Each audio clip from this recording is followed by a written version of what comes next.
It was a good weekend for Chicagoans across the Chicagoland area. The Cubs made the playoffs.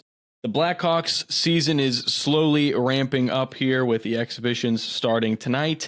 The Packers lost to the Browns, which will we ever let them live that down? No, not a fucking chance. And of course, the Chicago Bears beat the Dallas Cowboys this weekend, 31-14, and it's time to talk about it. I'm your host, John Massey, joined alongside Matt Lamsky, Caleb Bernard, and Anthony Hudson. Matt, we're going to start off with you, 31-14, including Caleb Williams going 298 yards, 4 touchdowns, 0 interceptions, 0 sacks, 0 offensive penalties, which a lot of those are the first time in his career. Matt, a lot of these stats came off some very explosive plays, that signature Ben Johnson offense we've been waiting for. What stood out to you most amongst this Bears offense? Definitely Caleb Williams. Absolutely no doubt in my mind. He stood out the most. He placed the ball really well. I was very impressed with that. I don't remember the last time I've seen 3 deep balls in a game from a Bears quarterback. Just absolutely mind-blowing. Roma Dunze was getting open. They were using Loveland. DeAndre Swift was getting some good runs. They all had pieces of this offense that I was insanely impressed with. I was very, very happy that our offensive line did so good. It's pretty easy to be against that Dallas team right now when there's obviously no Micah Parsons anymore. He's gone. So that was a nice boost for our offensive line. Good confidence booster. Our backup, I think it was our backup left guard, came in after one of our offensive line got hurt. They had a great game. Offensive line was fantastic. I saw probably 4 or 5 plays that I really, really looked at and analyzed during the game, especially on the first watch. He had so much time to throw, and it was beautiful. Our offensive line was amazing. Everyone all around. Offense did a great job. There are some things I'm going to pick apart right now. DeAndre Swift is still just not the running back that we want. I will say this. I really wanted the crayon eater. I love Cam Scatterbo. He's a fantastic running back. I was actually also, I'm going to kind of get on the offensive side, but Santos made every kick this past Sunday. Very happy with him as well. It was all around. Turns out competing for your job every week is a really good motivator. Yeah, it was very impressive. I loved it all. Also, Loveland runs with the ball very weird. I don't know if it's just the first time that he's been in a play and has caught the ball, but he took the ball, he was getting ready to go down the field, and he just grabbed it like this. Like he just, against his chest. He didn't put it and try and like get down there or whatnot or try and get around anybody. He just put it to his chest and was just head down running. I like to see that, protect the ball. But I'd also like to see maybe try and bust a move. I don't think their secondary is not that good. Loveland could probably get around him. Nice young tight end. He could get around him. All around, just a great performance from everybody on the offense. Again, DeAndre Swift's just not the answer, but he did have those good couple runs. His vision is just the one thing that I really want to pick apart from him. He doesn't run horizontally. I'm sorry, he doesn't run vertically. He runs horizontally. Like, he's a very side to side runner. I'm not a big fan of that. It's not what I like. So, but that's all I really have for the offense. And shaking his head. And let me throw this question to you. So Matt lays out about the offense there. Everyone looks really good, and even throws in the caveat that this was the Cowboys and their defense is just not it right now. I mean, you take away Micah Parsons. I know that's just one. I hate to say it this way. It's just one guy, and so the secondary still has to perform, and they got cooked. Everyone else on the D-line couldn't do much. But let me ask you this, and how much of this Bears offense that we saw this past weekend, how much of this was due to the combination of Ben Johnson and Caleb Williams? Are we finally seeing this pairing work properly, or was this maybe just a kind of a teaser as to what's to come? So I definitely feel like with Ben Johnson, it's finally cooking and it's finally going in a way to where he could develop. Just Bears fans, I just don't like y'all, man. I just don't like the first game. It was the first possession, right? Beautiful first possession against the Vikings. And I'm just like, okay, can you just give it some more time to where they can play a good second half? The first half against the Lions, Caleb Williams played great. The whole entire game, he was 19 for 30, 207 on 207 yards, 2 touchdowns, and a pick. He did not play that bad at all. Shout out to Mina Kimes on ESPN. Why? Shout out to Mina Kimes on ESPN. She literally told Bears fans that y'all, like, Caleb Williams was actually playing really good. He just has to adjust in this Ben Johnson system. Ben Johnson, to finally get into that system for him to play good, there were a lot of that flea flicker was probably one of the best plays I've seen in the Bears system in a long time. For them to just be in a 21 personnel just twice, 2 times, kind of teasing it. Ben Johnson just saw it in that defense for them to just run it again, flick it to Caleb Williams, and him throw it to Luther Burden, who's, I'm telling you, going to be a star for the Bears. A star for the Bears. It just gave them the boost and morale that they need. Now, was it kind of tough that they did play against the Cowboys defense and they allowed 30 yards per game? I don't think that. I think that's a great thing. I think that's a great thing for the Bears. Is that the Bears' fault? No, that's just bad management. That's Jerry Jones getting rid of Michael Parsons, and that's Trevon Diggs being one of the worst DBs I've seen. I mean, literally, he was a star 2 years ago. Terrible, been playing really bad defense. But Bears is great. It's looking great. That saved their season. Like 100% saved their season. So shout out to Ben Johnson. Shout out to Caleb finally getting into that system. And shout out to them just it's only been 3 weeks. Only been 3 weeks. And everybody was just counting them out saying the season over with. It's only been 3 weeks, man. So that's 3 weeks too long of DeAndre Swift, by the way. And DeAndre Swift, man, he has no vision at all, Matt. Terrible. It's terrible. And I've been saying this last year, and I'm just like, I don't know if it's always been like that with Georgia. He was great with Georgia. He has no vision, second field. He will literally run right into the back of the guard or run right into the back of the offensive lineman instead of just going and just taking just a little cut to the left, just a little cut to the left. That's all he has to do. Mm-hmm. Gone. Will just run into offensive linemen, run into his own players, and it makes no sense. It really doesn't. Real quick, I'm going to say this. That flea flicker play, it's definitely his depth perception. He almost ran into the back of the guard and fumbled the ball. It's his depth perception. He just can't see exactly what's in front of him. That's all I'm going to say. He might be like Jameis Winston, and like, you know how Jameis Winston was blind for like a couple seasons? Like that genuinely might be that. He might need LASIK or like contacts or something. Yeah. I was just going to recommend. Imagine we should start a GoFundMe page for DeAndre Swift to maybe like get contacts. Maybe wear like those goggles like you always see like 8th graders wear during their like rec basketball games. You need them Eric Dickerson goggles. That's what he needs. I do think so. However, it is the Bears, okay, and there's a lot of good things that come out of this week. I agree with Ant. I kind of view this like, you know that scene in The Longest Yard where he's like, oh, you got to play a team and you got to beat the crap out of them, so builds your confidence. This was that game for the Bears. I mean, it really was. I mean, like the Cowboys are a joke. We're never going to stop making fun of the Cowboys here. I bought a job. Direct quote from Jerry Jones, by the way. However, there's still some things. There's a lot of room for improvement, and I think one of the places we can improve is, we've talked about this before. Drafting wise, Poles is probably not the best GM. He's struggled out of the draft. He's gotten some good guys, and maybe it's the coaching development part of it, but right now, the draft-wise, Poles is not there. However, we all know that free agency and trades, Poles has absolutely fleeced teams. And Caleb, you have some ideas for some changes on this Bears roster here that maybe some guys can be, dished out a little bit here 3 weeks into the season. Number one, DeAndre Swift, right? My father did say this weekend that he runs like a virgin, right? Cannot find the hole. I don't know, right? I have the stats up here. 13 carries, 33 yards, 12 carries, 63 yards, 17 carries, 53 yards, right? Hey, real quick, can we hear how your dad said that? Can you give us your impression of your dad, how he said that, please? I'm not. My voice is real raspy today. Caleb.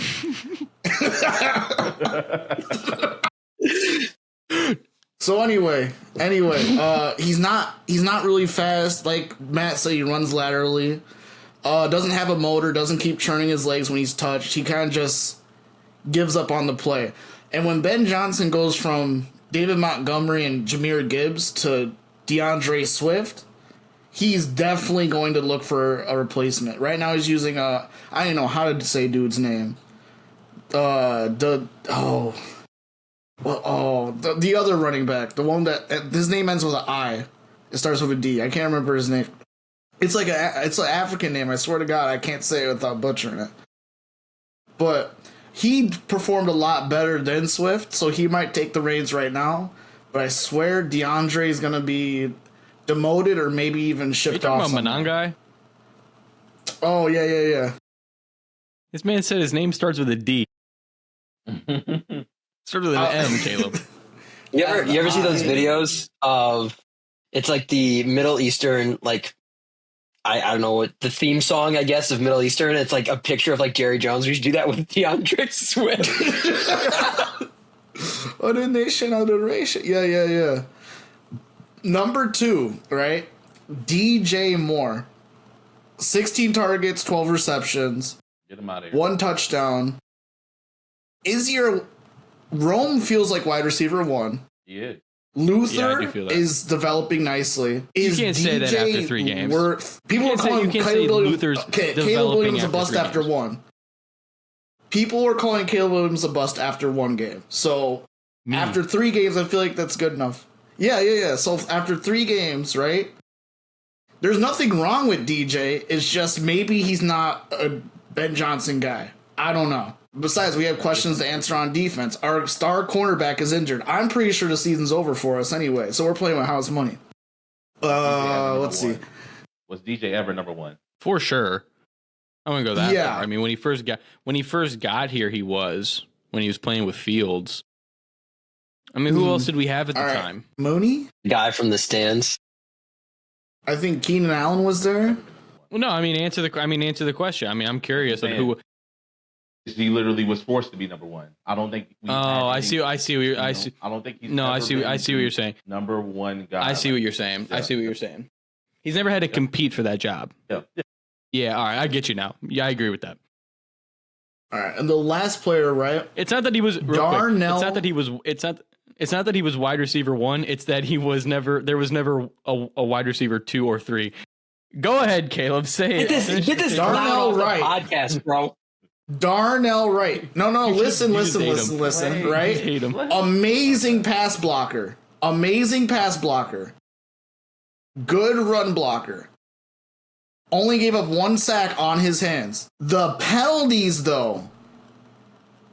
The false starts, the jumps, they are drive killers. Paul Walkers, they are gonna they're gonna mess up the drive every dang time. Right?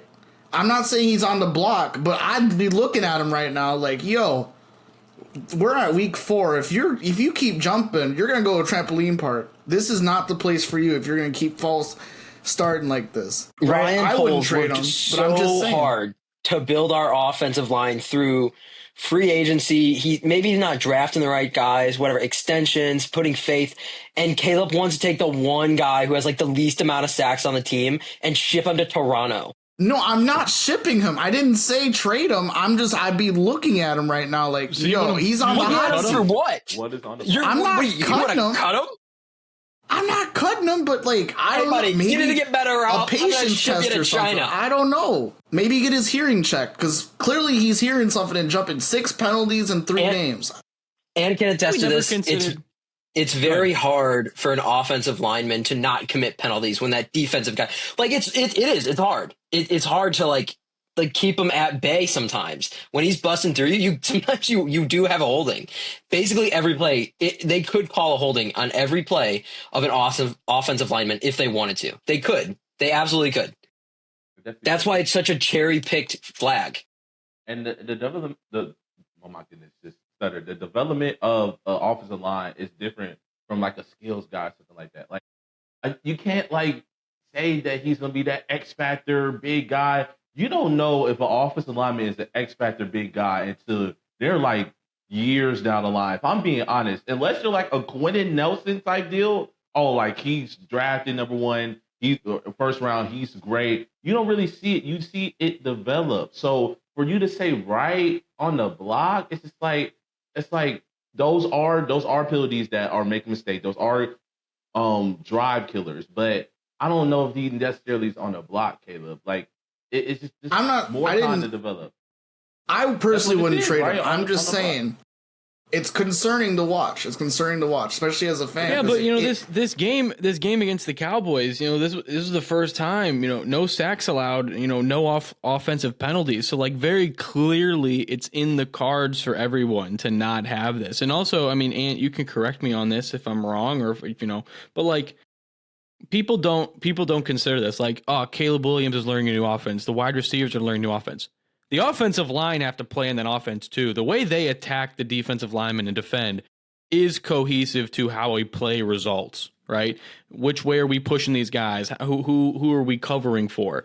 And so if these guys have to learn a new, maybe it was just the offense, right? I'm not a Darnell Wright fan. I agree with Caleb. I'd love to ship him off to Toronto, but you still have to be able to be like, yeah, let's see what he can do in this version of the offense. So, I mean, I like the sign with the offense because listen, offensive penalties, it doesn't matter who your opponent is. You can commit those against literally any team. And so having 0 for the first time ever, I'm happy to see at least that. That's if you're going to take anything away from this game, the 0 sacks and the 0 penalties is the biggest one because that has been the biggest problem for this Caleb Williams era. I'm just saying, starting every drive 1 and 15 ain't easy. Especially with this offense. That is true. That's true. I can't argue that. True. I can't argue against that. That is true. But looking ahead for these Chicago Bears, I have a small version of I've seen the script. Remember when I said Texas was going to be Ohio State in the shoe. Y'all remember when I said that on the air? I hate to break it. I don't want to say this. I did in fact make an edit of myself. I never posted it because I was not correct. So if you guys ever if we get 100,000 subscribers, I'll post it. We need an apology. No, I don't recall. Yeah. But the Raiders next Sunday, are going to take on the Raiders. Then they have a bye week, which is followed by a matchup between the Commanders, then the Saints, then the Ravens, and then the Bengals. My hot take is, Matt, I talked to you yesterday about this. Matt kind of agrees with me a little bit, which is a rarity in itself. I think the Bears go 4-1 in their next 5. I think it's entirely in the cards that the Bears go 4-1 in their next 5. And then even looking further, I think after that, I think they play the Vikings again, and then they play the Giants. I could see them going 5-1. Excuse me, 6-1. I can see it. I can see it. On my podcast, I said the projection or trajectory from that game has switched from 7 wins to possibly 10 or 11, just off that one game. I mean, you go into the Raiders, right? Raiders have having their struggles. They cannot get that run game going with Ashley Jitty. Is that his fault? No, I feel like that's more the offensive line. The offensive line has not been playing good. Their pass rush or their pass offense has been playing good, but for you to say 4-1, I could see it. They could beat the Raiders. I feel like that could definitely be a win. Even if they're at Las Vegas, they could beat them. Washington don't have Jaden Daniels as of right now, so that could be a close one. That could possibly be a win. It possibly can. If the Bears win 10 games, I'll eat 100 hot dogs in one sitting. You definitely should. It's going to happen. Clip that. New Orleans win, the worst team in the NFL. Baltimore, Cincinnati. Yeah, and Cincinnati could be a win. I can see that. Cincinnati might be a tough game by then, though, because that'll be a couple of weeks into, Browning maybe getting a little bit more comfortable with everybody. Browning's actually a really good backup quarterback. And he's a good quarterback. What was I going to say? Talking about the Commanders game real quick. I said this to someone yesterday where they said to me, like, yeah, I thought we were going to beat the Commanders last year, and then, we lost on a Hail Mary. It's like, exactly. Like we technically we beat them. Should have been the Bears win. And it's like, and you're talking about one play away. Literally, the last play of the game is what it took to beat the Chicago Bears. So I'm happy with it. Daniels is injured right now, so I think 4-1. Is there any Caleb? You disagree? I'm usually optimistic, but Jalen Johnson's hurt. Which one of them's hurt? Edwards or Edmonds? Edwards. One of the Bash brothers. Edmonds had 2 interceptions on Sunday. Yeah, he did. Yeah. Oh, Edwards. Yeah, so we're missing a lot of people, like a lot of our guys. to listen. You just got to outscore the other team. That's how football. That's how football works. Right. And I think the offense is going to start humming along here. I made fun of Bears fans. I made fun of the exact person I am being right now, where I literally said, I can actually envision the Bears beating the Cowboys, and it's going to give people a bunch of hope for the Bears, and then they're just going to crumble it. I am that person right now. It's me. You know what? It's a completely different way to look at it. If they barely beat the Cowboys, they took them apart. Yes, the Cowboys still had 14 points. By all accounts, though, the Bears they took their defense apart. Again, Cowboys defense, not that great. We're not comparing to, like, I was going to say Baltimore, but obviously they didn't do too well. We're not comparing them to, like, the Eagles defense. But they did take apart their defense. Like, the Bears looked really good. It was a really good, strong win. So if you want to say that they're going to win more games than you think they're going to, I don't think that's crazy to say that. Final I think thoughts we on beat the up Bears on overall. Go a ahead, Kelly. bad team. That's all that. I think that's all that happened. We're gonna beat the Raiders, but when comp comes, we are gonna crumble. I don't see us winning more than we'll beat the Saints. I don't think we beat the Bengals. I don't think we beat the Ravens either. Yeah, I don't think we beat the Ravens. Yeah.